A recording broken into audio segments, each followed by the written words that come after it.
I will engage my class. If I engage my student, I have to no need to be pick my stick and slap anyone.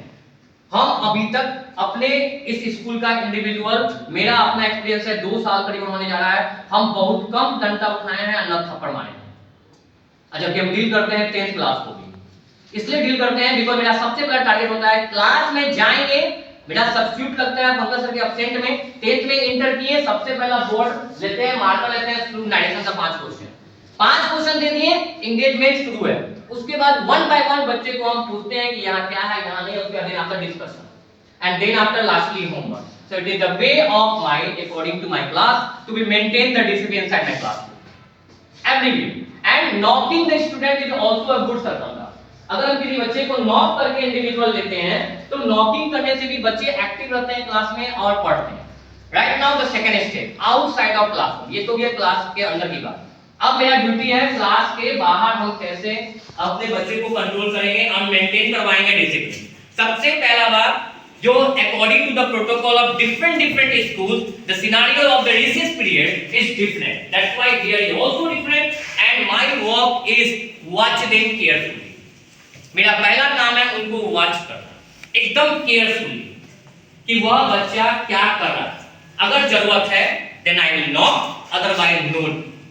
Bharat में ऐसे बहुत सारे schools हैं जो prince academy और MIT, जो MIT जो बताया गया है क्या है कि गुरुकुल का नाम है, विश्व शांति गुरुकुल पुणे में स्थित है। उनके टीचर से बात करते हैं, उनसे पूछते हैं कि how they become the top, how they become the best, तो उनका एक ही आंसर रहता है, एक ही आंसर जो हम भी जानते थे शुरू से, according to the entire teamwork in responsible for the controlling ability.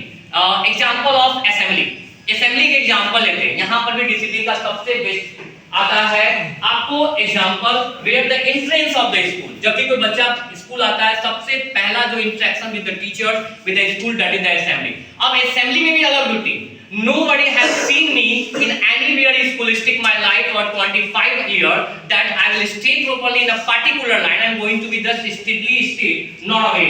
I'm just roaming outside everywhere and individually knocking the each and every line and each and every cue of the individual classroom and every individual student and just observe them carefully. And then after my result will be there. Every student is strict properly. They know very well this person can have the only one tendency. If I will break the rule, he or she that not like the teacher, he will be attacked, he will just do like that I don't want to be.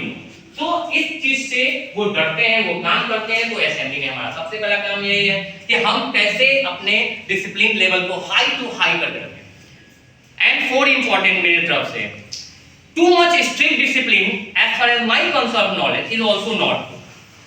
कहते ना, ये Ashok sir इस बात को जानते होंगे, ये music से रिलेटेड स्पोर्ट्स से रिलेटेड है कि ज्यादा तार को अगर आप टाइट करेंगे तबला या किसी इंस्ट्रूमेंट को तो वो तार टूट जाता है।